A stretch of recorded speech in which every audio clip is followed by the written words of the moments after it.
শুভ ও দাদিমা। শুভর দাদি সেলাই করবেন, তিনি সূচে সুতা পরাতে পারছেন না।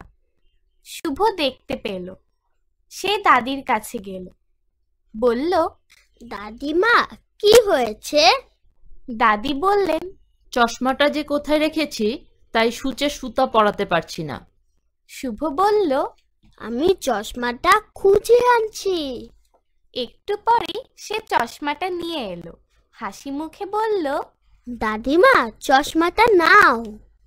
দাদি খুশি হলেন, বললেন, বেঁচে থাকো ভাই। শুভ বলল, দাদিমা তুমি খুব ভালো।